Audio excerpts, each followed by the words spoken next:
Hey everybody. Well, we have a brand new model kit that just came out. I think just about everybody in the modeling community and Star Trek fans have been waiting for this kit for quite some time now.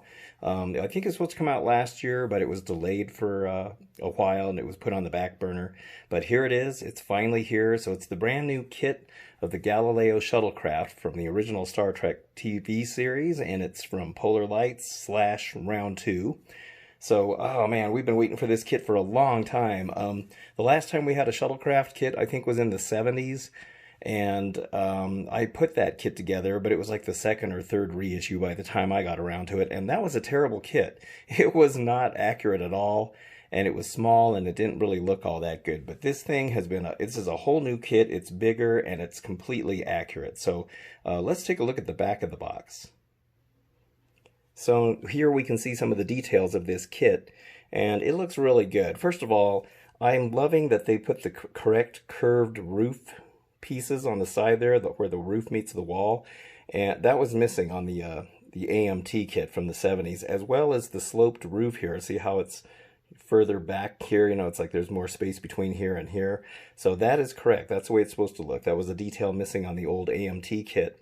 The back here also looks fantastic. The old AMT kit was just a flat piece with a decal for that thing, and it was just horrible. This is great. This looks fantastic. Let's see. You can actually have some landing gear here if you want to. There's an access panel that can, well, I don't think it's openable. You either have to have it open or closed. So I think I'm going to see what I can do about that. Or if I'm going to do anything with it, I don't know. Now you'll notice on the box here, they're kind of showing that the nacelles are lit up and this is lit up. This does not come with a lighting kit, even though it says it's ideal for lighting.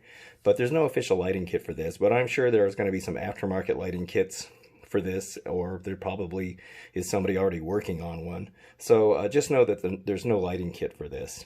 Let's see. I guess we can go and look at the parts now. Okay, so I got all the parts laid out here so you can see what this whole kit comes with. There's a lot more parts to this than I thought there was going to be. I'm not really sure why I was not expecting this many, but I certainly was not.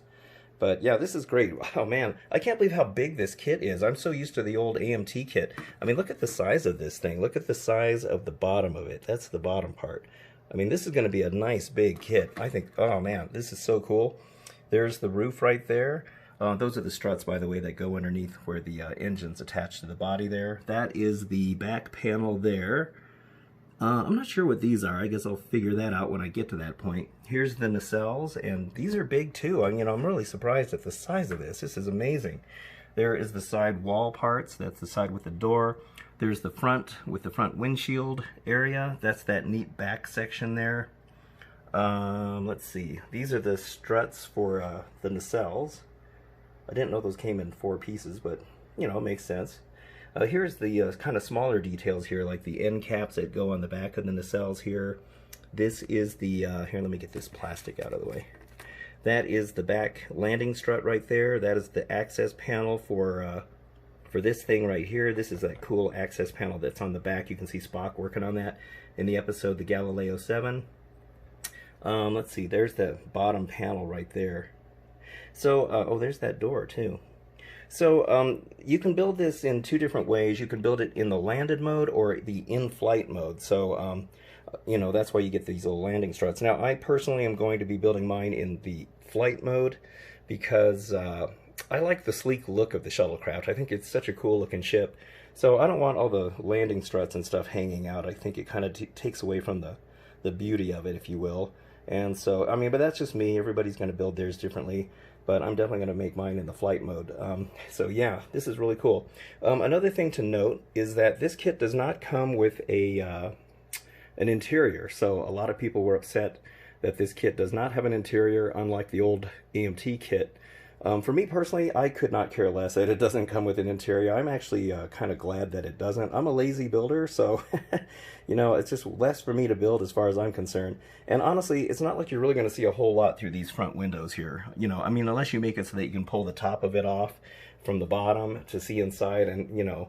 But, you know, I've built models that have interiors, like the giant Sea View model from Voyage to the Bottom of the Sea, or the Proteus from Fantastic Voyage, and honestly, you go through all this work for the interior and you don't really see about, you know, 80% of it. And unless you light it, I suppose if you light it, you can see more in there. But I'm sure there will be, once again, another aftermarket kit for the interior that somebody's going to come up with. Or I think I heard that Round 2 said that if this kit sells well, and I'm sure it will, they may reissue it with an interior, or maybe have a supplemental interior to it. I'm not sure how they're going to pull that off, but we'll see. Here is some clear parts here. And here, I'll talk about that in just a second. But these are the clear parts. So you get the front windshield right there. Well, actually, no, that's the back piece. I'm sorry. That is the back piece. That is the front windshield piece. There are the domes for the nacelles, and these are the various lights that are, on the front and on the back. So, yeah. So those are the clear parts. Since I'm not going to be, lighting my kit, I'm just going to probably end up painting the back of this black and the back of that white, and I'll probably just frost these, or maybe I'll just paint them white. I haven't really decided yet. Yeah, I'm not going to light my kit. As I discussed in my Batwing model kit build video, I've kind of shied away from doing lights and models because, first of all, the lighting kits are super expensive, and secondly, they're just kind of a pain in the rear to install. And once the model's built, 99% of the time it's sitting on my shelf. I rarely ever go over there and turn the lights back on. So it's just a lot of extra work for something that I hardly ever use. So this is going to just be a simple out-of-the-box build for me. But I'm sure everybody's going to deck theirs out with however they want to do it. This piece here was interesting. It was packaged separately in its own bag. And I'm not sure why. It's almost like it was an afterthought or something. But it's another one of the panels that cover up this piece, or the back access panel in the back. And one thing I do wish they would have done here, though, is you have to build it either, and I think this is the other door right here. You either have to build it with the door open or the door closed. You don't have an option of swinging the door open. I wish they would have put some kind of a hinge kind of thing on here where you could open the door. So when I get to that part, I'll see if maybe there's something I can modify on that. But if not, I'll probably just end up having it closed since it's going to be in the flight mode. But I really hate to waste that nice little detail right there. Okay, so anyway, that is the parts, and I'm actually very impressed with this already, and I haven't even begun building it. Alright, well, let's take a look at the instructions now. Okay, here is the instructions, and everything looks pretty straightforward. It looks like you build the engines first here. It doesn't look like there's going to be any kind of crazy stuff going on. It looks like you have an option as well if you want the door open in the landed mode. So if you do, there's a little step that you can put in the engine nacelle here, or you can have the little panel closed. So that's kind of cool that they give you that option there. Let's see, there's the landing gear option if you're going to have it in landed mode or not. If you're not going to have it landed, you just put this piece onto the little panel right there, and it's sealed up.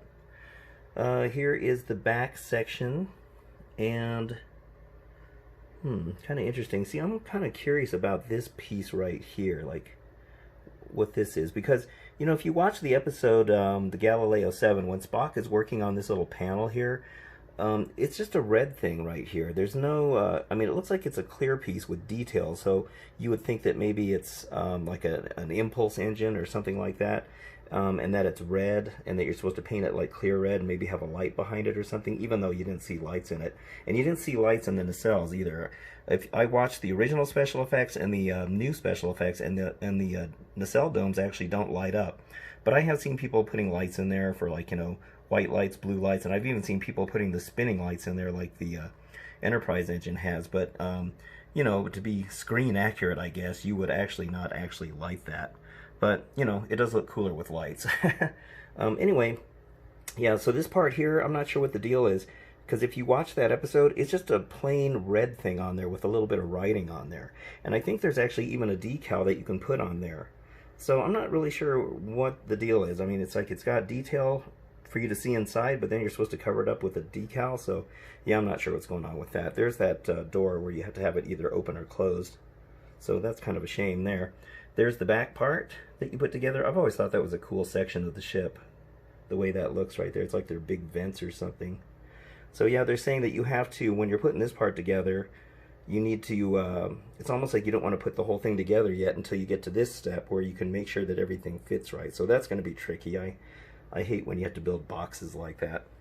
There's the windshield, and the front windshield part. There is the back, or the front bottom section where it's got the lights And the little door, the bottom of the door actually looks like it flips open. See, now they made that flip open. Now, why couldn't they do that with that thing? Oh, well, I tell you. There's the door on the side. There's a clear piece that goes in the window, so that's pretty cool. And let's see, that's the whole main construction there. Now, this part here is the part that I found really interesting. So apparently there are these panels on the roof, and I never knew about it. So apparently on the filming model, there are these panels on there. And I've seen the filming model in person at the Smithsonian, but I never got to see the roof of it because of the way that it was positioned. But apparently these panels are on here. And I was looking at the special effects once again, and I don't see them on the filming model, but that's, of course, you know, the way they filmed it back then. Probably not going to be very clear, even in Blu-ray. And then I noticed in the enhanced special effects, where they redid the special effects, they don't have these panels on there either. So even the special effects guys that redid the effects didn't notice these panels are on there. And they're not on the full-size mock-up either. So this is strictly a choice. That if you want to put these on here, you can pause that and read it if you'd like. But I'm not going to be putting that on the roof, because I've always thought the roof of the Shuttlecraft was smooth. I mean, I just can't imagine seeing these panels on there. I think it would look really strange. So I'm definitely going to not do this part. But, you know, there's different ways that you can go about doing this if you decide to do it. I suppose you can, you know, just trace the lines out and pencil the lines in like they did the grid lines on the 11-foot Enterprise. Or you might be able to scrape, etch these markings into the roof with one of those, you know, etching tools or whatever they call those things. Or you can probably even cut really thin sheets of styrene into these shapes and just glue it onto the roof if you really want to. But I'm not going to be doing this, so I'm not even going to be worrying about that step. So that is definitely an option that you can do when you're building this. All right, let's take a look at the decals. I forgot to show the back side of the instructions. There's actually more steps back here. So that's where you're building that strut in the back if you so desire to have it in the landing mode. That's how it goes on the bottom there. That is the assembly for the thing that connects the nacelles to the body there, and you've also got those cool little strut things right there. And then that's just the final assembly right there. So yeah, anyway, I forgot to show that part. Sorry about that. Okay, here is the decals, and there's actually quite a few on here. So it's pretty cool. You have a choice of naming it the Galileo, or you can name it Columbus or Einstein, and you can even do the Galileo 2, which is pretty cool. I'm not sure what those numbers are there. I'm not really sure what these big numbers are either, so I guess, oh, it's probably, I don't know. I think you can make the registry numbers different if you want to. In the instructions, it kind of tells you can just cut the decal somewhere over here and then add these other numbers if you want to. There's the Enterprise ones. These are the ones that go on the nacelles. What's cool about this one is, see that one that's got a little notch in it? So if you decide to have that little step that I was showing earlier on the nacelle, if you want that step down, they actually made a little notch right here so that that'll go around the step. So I think that's really cool, and I think this piece here goes on the little door on the underside of it, so that's pretty cool. Now this is that piece I was talking about right here on the very back, where I said it, you know, it's supposed to be clear, but then that they got this thing that's supposed to cover it. So I have no idea what the deal is. I mean, why would they make that part clear if you're just going to cover it with a red decal? And if you look at that episode, if you get a chance, go look at the Galileo 7 episode when Spock is working on that little panel, and you'll see that it's just a red covering on it. It looks just like this. It's not clear. So yeah, I don't know why they did that. Maybe in case you decide to light it. I don't know. I'm not that familiar with all the workings of the shuttlecraft, so maybe that is an impulse engine and you can light it up. I have no idea. Here's the little cool, those are really cool, aren't they? Those are the little circuitry things that go on the inside of the door. Just another reason why I would really like to make that door open so you can see inside there. So yeah, these are nice decals. They look really good. I've never had a problem with Round 2's decals. They're, you know, thick enough that they don't rip on you, but they aren't so thick that they look weird. There's some more little ones right here. I'm trying to focus in on this. Oh, that's probably the door. There's like little things on the door. Yeah, boy, talk about detailed. Alright, yeah, this is a pretty cool looking kit. I'm already excited about building this, so I guess I'll go ahead and start working on the painting. Alright, so on one side of the inside of the box, they have this paint guide, and so there's really not that much when it comes to colors on here, really. But yeah, the rest of the box kind of shows you where all the decals go. On the other side of the box is this weird red thing that I've been talking about. So, I mean, here you see what it looks like normally, but then on this little, you know, like insert shot here, they show that there is detail behind it, but I'm not sure why they bothered with it. This is actually a clear part, and it looks like they painted it, and then this red thing is a clear part too. But if you're just going to cover it with, if you're going to cover this with the red part, why bother making that detailed section in there? And the way they got this sitting on top of there, I mean, I don't know, are they suggesting that you don't glue it in place and just pop it out so you can look inside there? But then the directions tell you to glue it. So I don't know, that part has got me kind of mystified. Maybe you guys know more about it, but I don't know what's going on with that. Okay, so I've been painting all the main parts now. I've been spending the last couple of hours or so getting all this done. So all the main pieces are painted now. And when it comes to the painting, the gray color on this, it's definitely going to be an eye of the beholder kind of thing, because I think a lot of people are not going to be really sure what shades of gray to use. And so, yeah, I mean, it's, you know, you look at the show and the way it was rendered on TV or the way it looks on video or whatever, you know, it looks different. Some people actually think the whole thing is one color, and I can understand that because in some of the scenes it looks like it's all one color, but I do think it definitely does have a two-tone color to it. You can definitely see that in the original special effects and in the enhanced special effects in some scenes. So anyway, and this, I painted that black there. These are the clear parts. I just painted that white since I'm not going to light mine. And then this is the back of the windshield. It's black, so you can't see in there. The domes here, I went ahead and just frosted those. I just took some sandpaper and frosted them. Actually, they look pretty good on camera compared to, yeah, that looks pretty good. Let's see, yeah, all of this is all painted. And then that's that little panel here. I almost forgot about that. That's the little panel that goes right there. And so, yeah, that has to match that. So you can see the lighter color for the upper part of the hull right there. And then I got the slightly darker color of gray there. So the colors I chose, now this is just what I use. You guys can certainly use what you want to. But for this upper hull part here, I used Tamiya, and it's, let's see, AS20, and it's Insignia White. So it's kind of like a light gray or an off-white. So that's the color that I used for the upper half of it. And then this lower section here, I used Tamiya TS81 Royal Light Gray. So these are Tamiya paints. So I really love these paints. They spray really good, they go on nice and smooth, and probably the best part is that they dry really fast. I hate paint that takes forever to dry. These dry really quick. The only problem is, as I mentioned in a previous video, $7 a can. Oof, oof. Yeah, really expensive, but I like this paint, and unfortunately, I like to use it, so unfortunately I have to pay the price for it, I guess. But yeah, those are the color choices I use. Like I said, you guys can use whatever you want.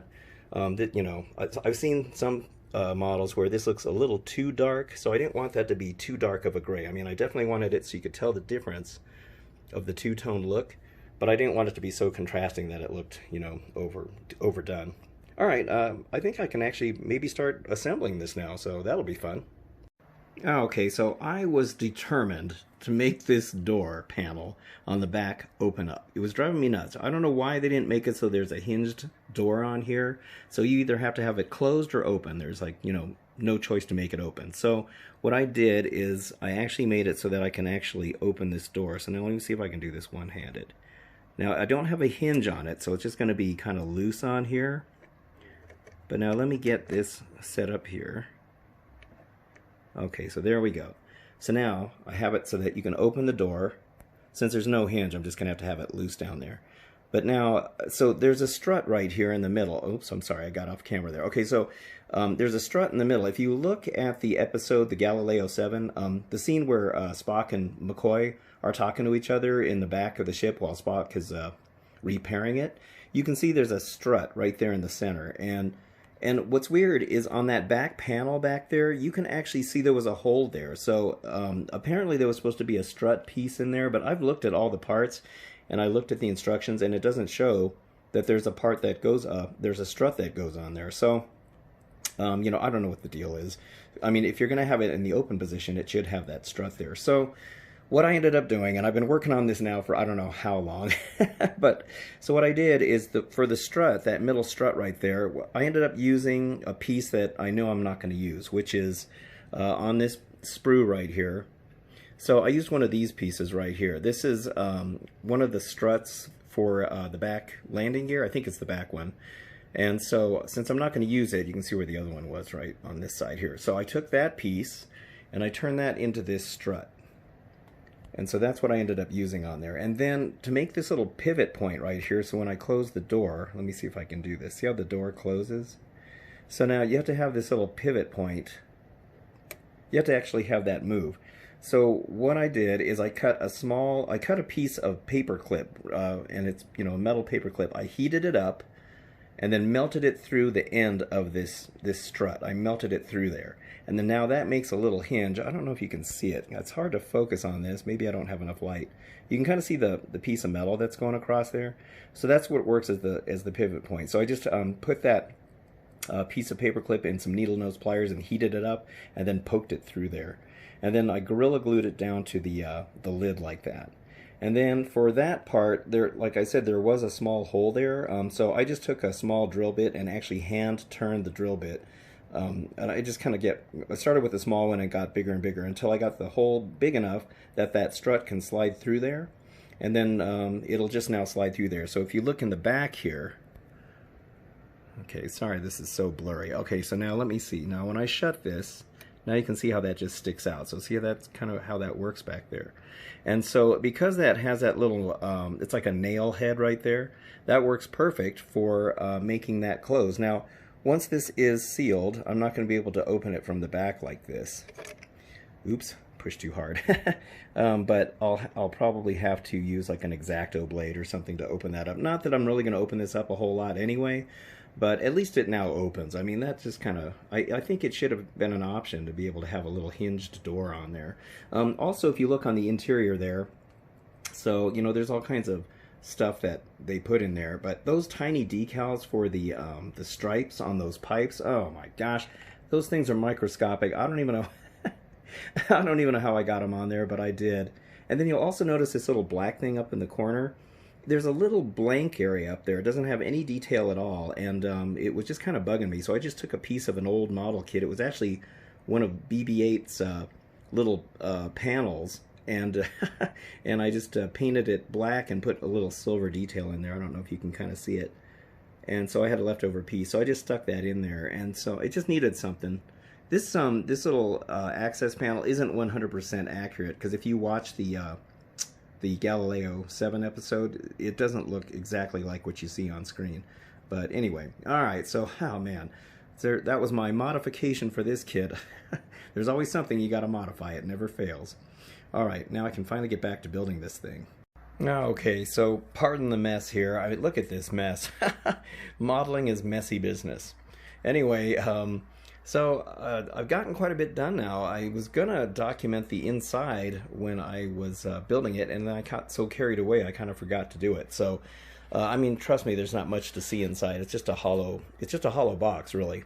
So yeah, so I got the whole outside done, and I got to say this thing is looking pretty darn cool. I really like this thing a lot. I'm keeping the windows masked because I'm going to do some dull coating on this, and I don't want the windows to get all dulled down. So anyway, so I gotta say, the sides go on kind of strange because you have to glue the back part, you know, where you're putting this top half together with the bottom half, and so you have to glue the back part first, and then you don't do the front because I think they want you to be able to squeeze that front panel in, which, you know, makes sense.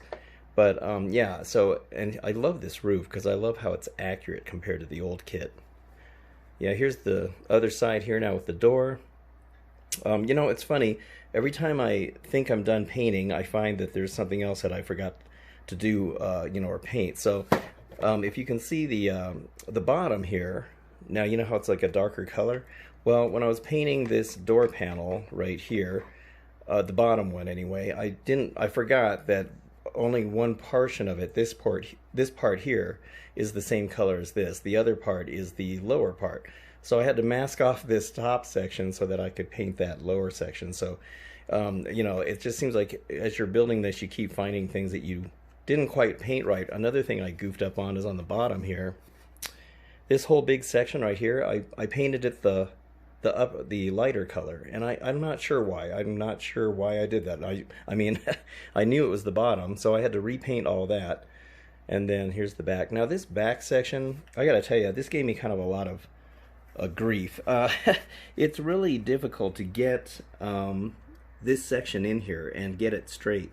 So, you know, they tell you to build that bottom piece that I was telling you about that I painted the wrong color, and this piece, and then that part, and you're supposed to build those, and then they tell you not to, what did they say? I can't remember. I have to read the instructions, but you know, it's like you got to build the wall here and the wall here, and then you put this part in later. But they kind of have you build this beforehand. Well, you can't really build it beforehand because you don't know what the angle is of this versus the bottom to make sure it's going to fit properly in these corners right here and over here. And so you have to kind of leave those three parts separate until you get the whole hull put together, the sidewalls. And now you can start fitting this whole area back here. But man, I got to tell you, this thing was really hard to put in here. This wall wasn't so bad, but it's getting this black section here to fit just right, because it's like there's like these little notches that it's got to fit inside there, and it is not an easy thing to do, because I had to keep fighting with it, and then I couldn't get one side to fit and the other side would pop out. So that gave me quite a bit of fight. I don't know, you guys may not have as much trouble as I did, but I don't know. It seems like whenever I'm putting together these boxy kind of things, there's always a huge amount of issues with this. But oh well. Anyway, oh gosh, I've been working on this for so long. I'm kind of at the point now where I feel like I need to just continue, because at this point, I mean, it's 4 in the morning. Why not, right? So I did paint that section white back there. It doesn't quite show up as much, you know, as being white as I was hoping it would, but you know, that's all right. I think it looks okay. I'm going to actually dull coat that down. I'm not really sure I like that to be shiny on the back. But yeah, all right. So got quite a bit done now. I'm now working on the struts for the, you know, the engine nacelles. These are already put together, so yeah, you can see what these look like. And this is another part. I painted this back section a dark gray, and I realized it's supposed to be the lighter gray, so I had to go back and repaint that. Yeah, I keep having to find stuff I have to repaint. I think those are the right color, though. I'm pretty sure that's the darker color of the bottom part of the hole. And then after that, I can finally put the nacelles on. So anyway, I'll show you what it looks like when it's all together without the decals.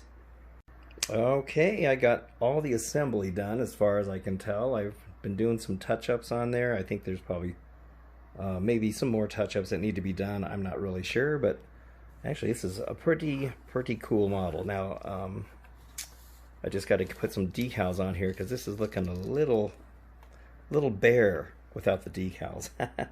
But yeah, okay, so I guess I'll get started on that.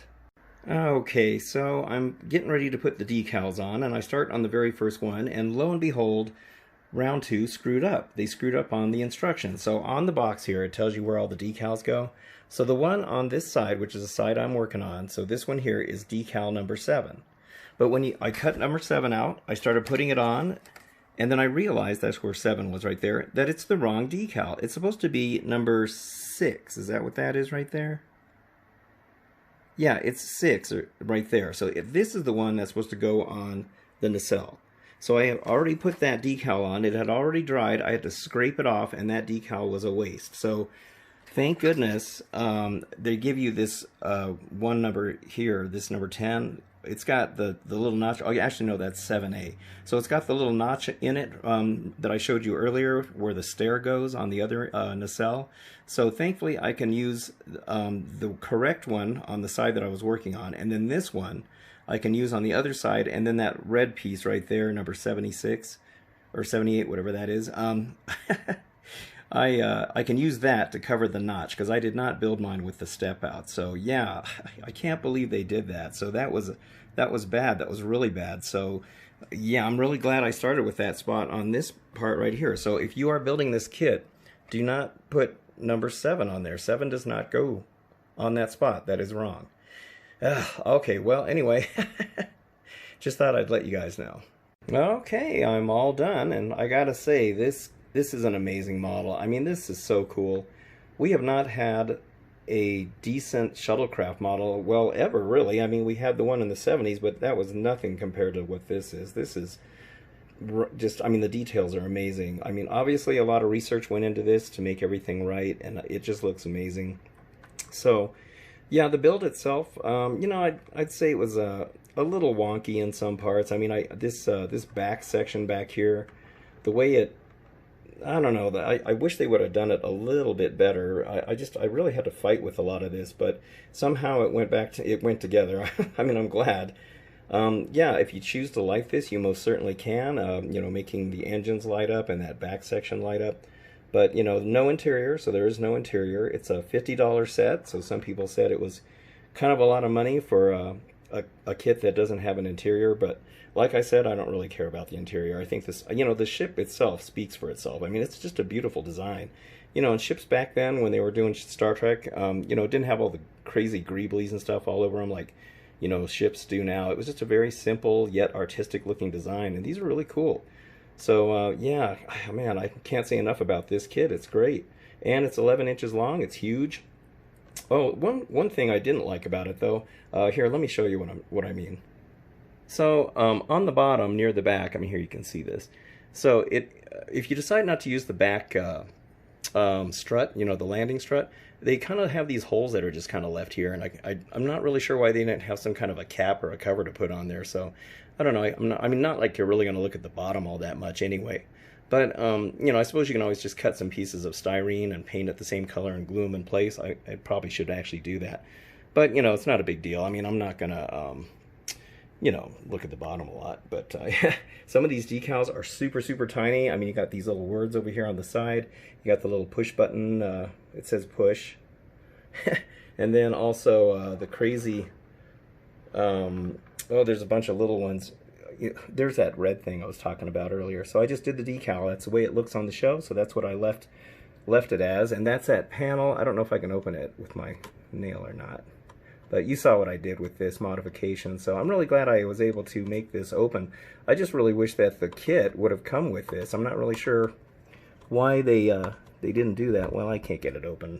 But anyway, yeah, I do wish that they would have made that. I mean, you know, I understand if it's going to be landed, you're going to have it open. If it's in flight, you're not going to have it open. But you still should be able to have a, you know, a hinge on there.